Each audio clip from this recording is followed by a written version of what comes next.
Okay, so it's been about 2 to 3 weeks now since I've seen this particular movie.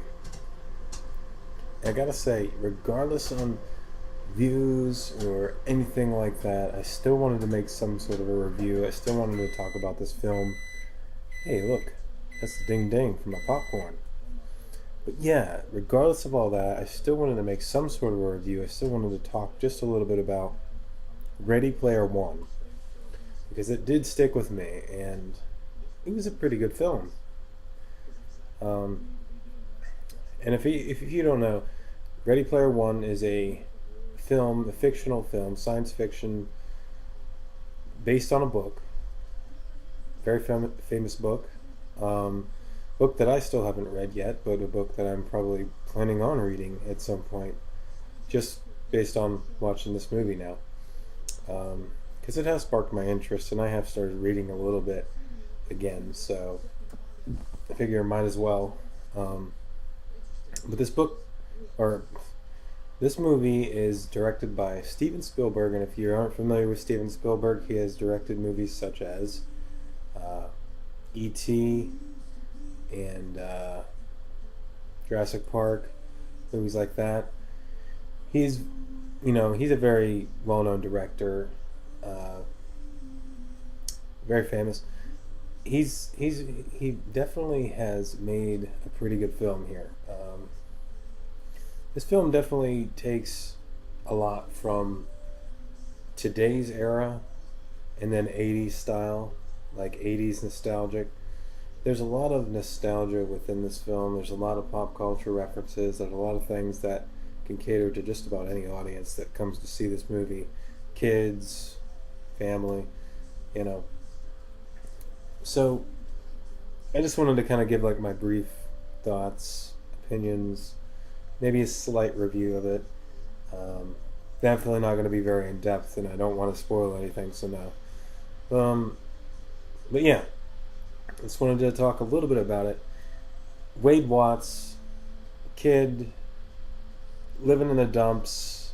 This whole movie is basically a post-apocalyptic, almost world in ruins kind of film. The Oasis. The Oasis is a VR virtual reality, um, just a whole game. It's like a realm where people go into. And if you're not familiar with virtual reality, stick a headset on, and you're inside the game pretty much. You're seeing like first person view, everything going on. That's basically the whole movie. The whole premise of the movie is like you're kind of in this world. These avatars are your character or your character, and it's almost as if it's like a secondary world. Like Oasis is the escape from reality, just like any video game, just like movies, anything like that would be an escape from reality. The Oasis is essentially everybody else's escape from reality, but it's almost like a secondary world for people. And there are actually real world stakes, you know. And in this particular movie, the plot is people are actually trying to get to these three keys. These three keys that the creator, and let me pull up his name just real quick. The creator of this world, James Holiday. James Holiday has created this whole Oasis, and since his passing, there's an Easter egg. The three keys open or unlock basically the keys to the kingdom. Keys to the kingdom being his fortune, everything that he left behind because he was a single guy. And it kind of goes into a little bit of detail as to why he was single, certain things that transpire throughout the movie. It's interesting. You have to watch the movie to really get that.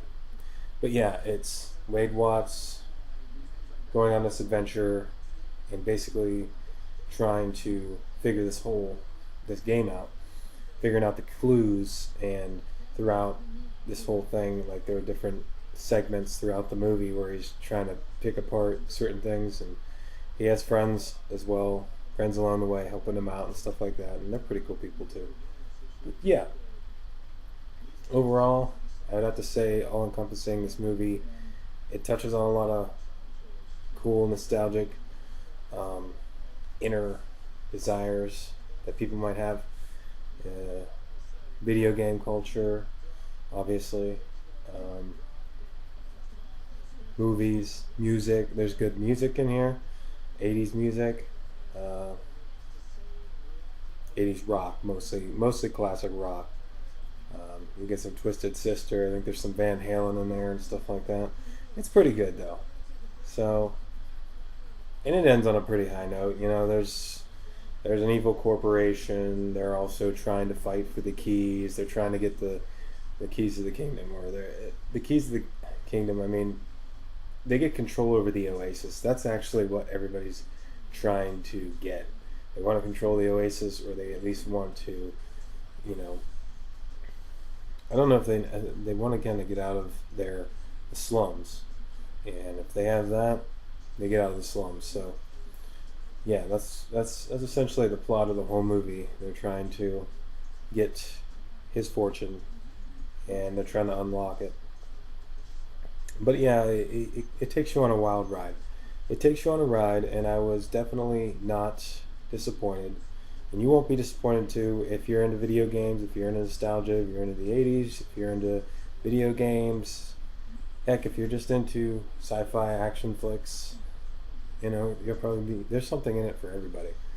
I would definitely choose this movie. It's a good date night flick because I went on a date, my first date in about 10, 12 years. So yeah, I'd have to say Ready Player One, I would probably give at least a 4.5 out of 5. About a 4 or 4.5 out of 5. I would recommend it to anybody. Um, and right now, I think that's basically all I really wanted to say about it. Um, yeah, that's it. I just wanted to touch on a few things. I just wanted to talk about it a little bit. A few weeks after the fact. Figure so what. But yeah. So, thanks for stopping by. If you happen to still be watching the video at this point, you know, subscribe, do whatever if you feel you want to. But, you know, nobody's got a gun to your head, so anyway, take her easy.